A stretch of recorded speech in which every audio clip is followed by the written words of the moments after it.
helping to change the world.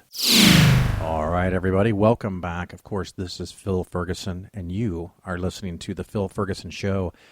I think it was in October. Matter of fact, I'm looking at the list here. I know it was in October. I had Peter Boghossian on and his book about how to make an atheist, and he talked about this new concept, dare I call it that, of street epistemology and how it works and how you can just go up to people on the street and engage in conversations. And we talked a little bit at that time, back in October of 15, about a gentleman named Anthony Magnabosco, and he has been making videos where he's actually doing it. He's actually doing street epistemology, and I'm so delighted that he is with us now. Anthony, how are you doing? I'm doing fantastic, Phil. Thank you so much for having me on your show. Oh, it is my pleasure, and just so the listeners know, you have a YouTube page, and it's cleverly titled, like my show, with your name. That's right, Magnabosco 210. That's the area code of the city that I live in, and I have several hundred videos of me going out on the street and engaging with believers.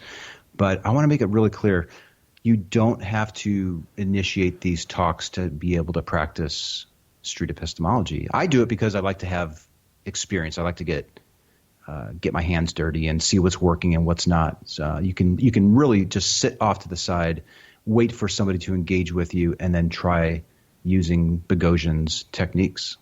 Absolutely. I mean, I have my own ways of doing things, which is not the purpose of this episode, but after reading his book and, more importantly, I honestly think watching a handful of your videos, I've tried to slip, pardon me, some of this stuff in. It works pretty good. So it's a big deal, and you don't have to do all of it all at once, just, a little simple practice. We were talking pre-show about me learning Italian, and sometimes the most important thing is the desire. If you have absolutely no desire doing this, that's cool. Just listen and enjoy the show. But if you have a little bit of desire, sometimes just the best way to do it is just to get in and try it. I fully recognize that people will listen to this and think, I would never, ever want to do that. Even if somebody came up to me and started going on about how prayer works, or Jesus is going to save you, or there's an eternal life waiting for you if you just believe this. I understand that this is not for everybody, and I recognize that. But there are people that do want to have more effective ways of talking to the loved ones in their life, their friends, their family, and they're realizing that being aggressive, even though it's fun sometimes to bash somebody and you get that good feeling, and especially if you're going through that angry atheist phase, right, you can get a certain sense of enjoyment from completely destroying somebody's argument. But if you're interested in helping the person, if you know that there's not an audience watching you that could benefit from the aggressive approach, and if you're in a one-on-one talk, I do think that street epistemology is the best thing available to an atheist who wants to have a respectful conversation with a believer. Absolutely. And it just popped into my mind where I wasn't exactly using this, or not at all, I guess. Our little skeptics in the pub, we had a person who was a theist, make sure I'm clear with my English, joined us, and he was fascinated by what does atheist mean and why do atheists gather. And so it was a wonderful opportunity for us to just educate him and talk about things. And every once in a while I'd bring up something about the Bible, which street epistemology generally does not do.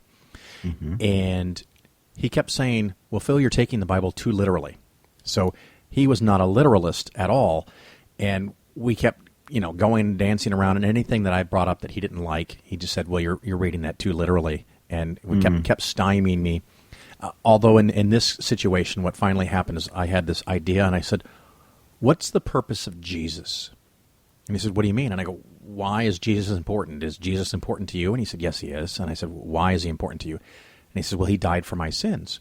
And I go, well, how did someone dying 2,000 years ago cover your sins? I mean, are you talking about original sin that came from, Adam and Eve? And he says, yes, absolutely. And I said, maybe, dude, you're taking the Bible too literally. Well, bravo for you for wanting to at least engage with that person. And it sounded like it was respectful and friendly.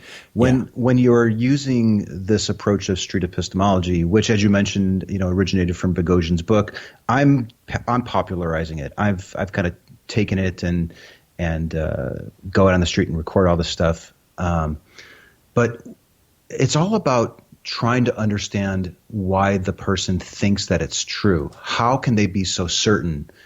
Epistemology, for those that aren't aware of that term, it's the study of knowledge. It's the study of how people come to know the things that they claim to know.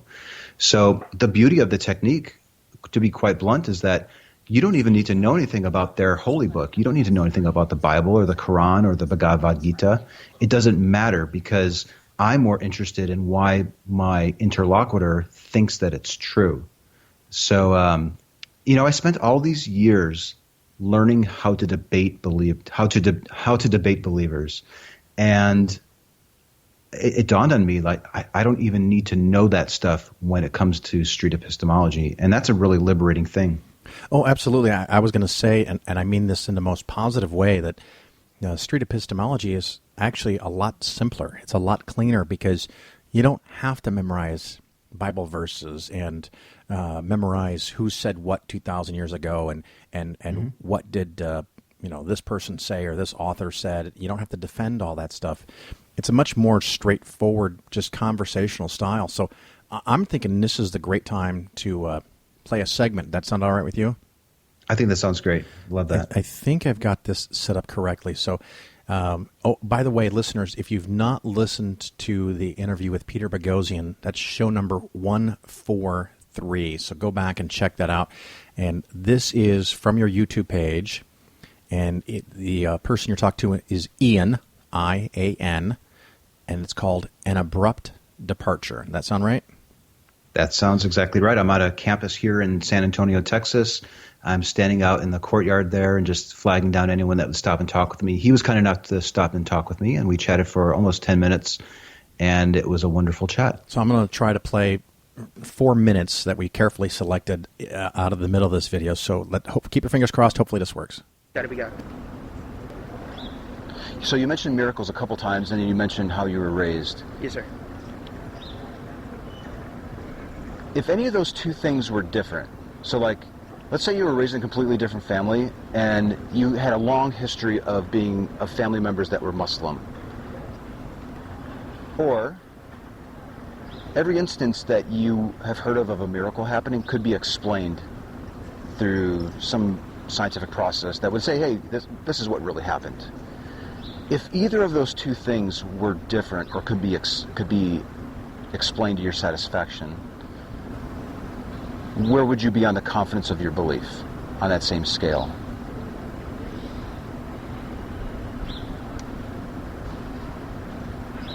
If it was another family, another way I was raised, I'm not entirely sure how I would believe about it.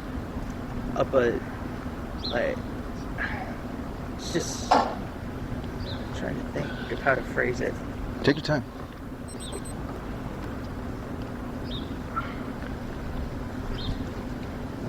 Because if I was born into another family, I was raised on different beliefs, then I wouldn't have this.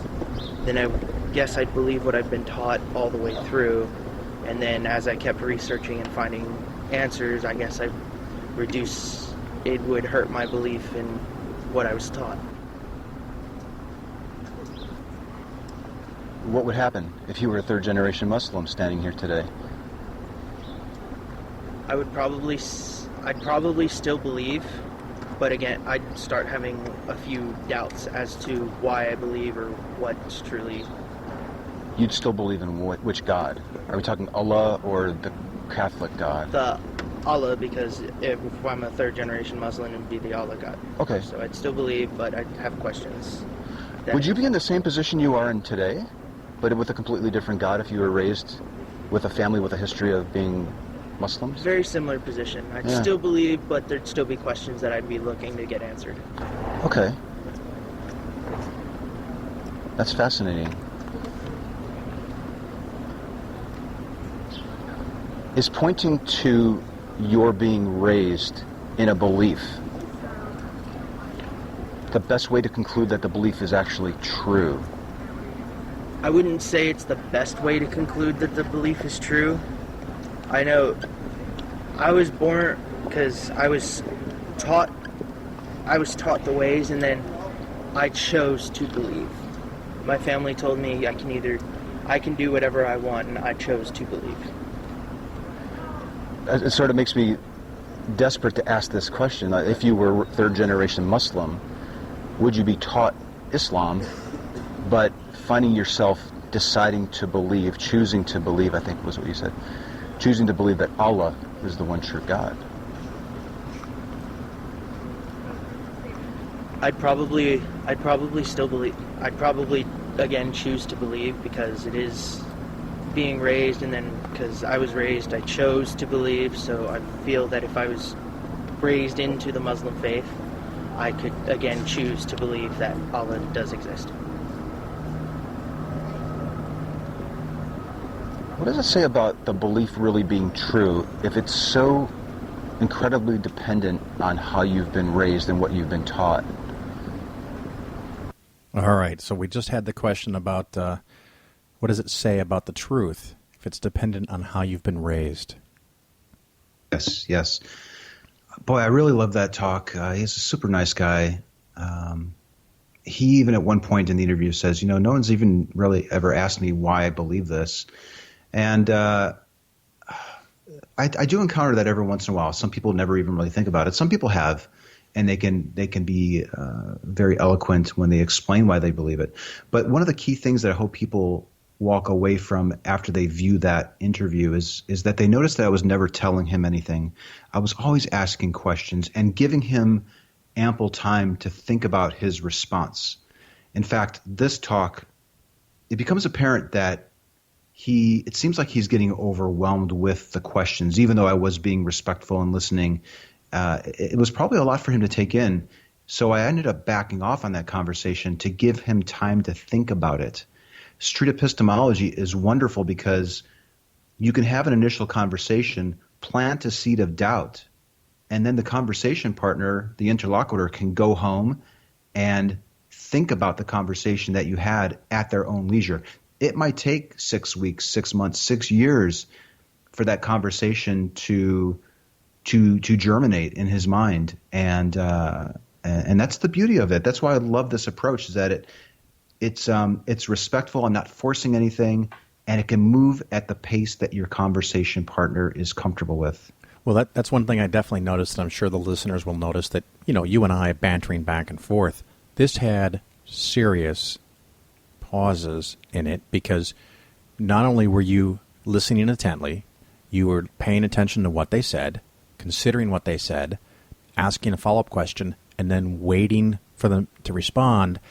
And the fact that he's trying to think through it is fantastic, because he's not giving you canned answers that some apologist has taught him. He's honestly trying to answer the questions, and it's struggling. And when I watch a lot of these videos, I will see people looking up, how people sometimes look up when they're thinking, or they're looking down, and they're trying to get some kind of pause and say, wait a minute, let me think through this. And you let them. All too often we step, and just like I stepped over you there. Yeah, no, it's all good. But yeah, all too often we step on top of the other person when we probably should have just laid back and let those words marinate, give them time to think about it. That happens time and time again. I've even started getting to the point where I don't like talking to more than one person at the same time, because when there is a pause, when there is somebody thinking about it, the other person uses that as an opportunity to jump in, and they throw things off. So the power of the pause is extremely important when you're using street epistemology. If I were to bewilder Ian with questions and confuse him, how on earth is that going to help him? How on earth is that going to help me or the society that we both live in? It's not. So being respectful, being sincere, being authentic, striving for understanding, repeating back so that you can let them hear what you are hearing, because if it's incorrect, if you're mistaken on what you're interpreting, then you'd want to know that. So, man, I just see nothing but good things from this approach. Absolutely. And I'm going to use the power of the pause. We're going to do a little commercial break. If you can hang on with me for a minute, we'll come back. Everyone, hang tight. We're going to talk more about street epistemology with Anthony Magnabosco right after this.